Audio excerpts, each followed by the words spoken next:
আসসালামু আলাইকুম, সবাই কেমন আছেন? এই যে আমি আমার ঘিওরের নতুন বাসায় চলে এসেছি। এই যে আমার বাসাটা আমি ওইভাবে কাউকে দেখাইনি এর আগে। তো এটাই আমার নতুন বাসা। এই যে হচ্ছে এখানে গেট দেওয়া হবে, কিছুদিন আগেই করেছি, মার্চের দিকে কাজ কমপ্লিট হয়েছে নতুন বাসার। তো কি সুন্দর, এই যে একাই হচ্ছে বইতা শাক হয়েছে। বইতা শাকগুলো দেখতে একেবারেই কিন্তু ফুল গাছের মতো লাগছে।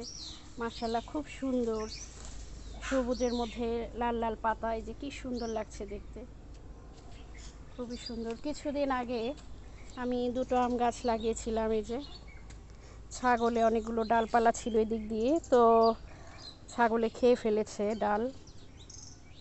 তারপরে যে এভাবে দাঁড়িয়ে আছে আম গাছ, এটাই ভাগ্যের ব্যাপার।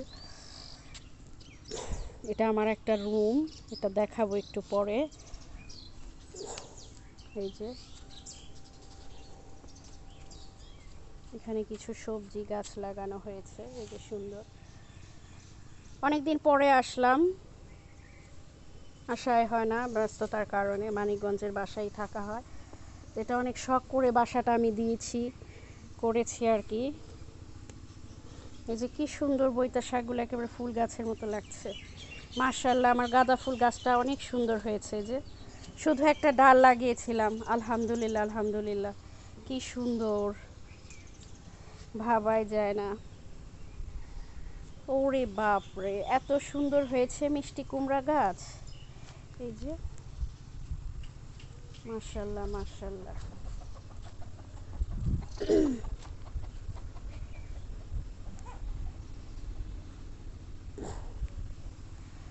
তো আমি আমার নিজের জায়গা থেকেই মাটি কেটে আর কি বাসাটা করেছে। যে কিছুদিন পরে এই মাটিটাও ভরে, মানে গর্তটা ভরে ফেলবো, ছোটোখাটো একটা পুকুরের মতো হয়েছে এই আর কি।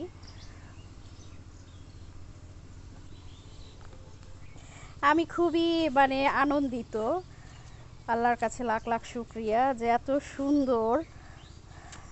সুন্দর মিষ্টি কুমড়া গাছ হবে এটা আমি চিন্তাও করতে পারিনি। এই যে কি সুন্দর মিষ্টি কুমড়া গাছ হয়েছে, কোনো রকম একটা আমি লাগিয়ে দিয়েছিলাম বীজ।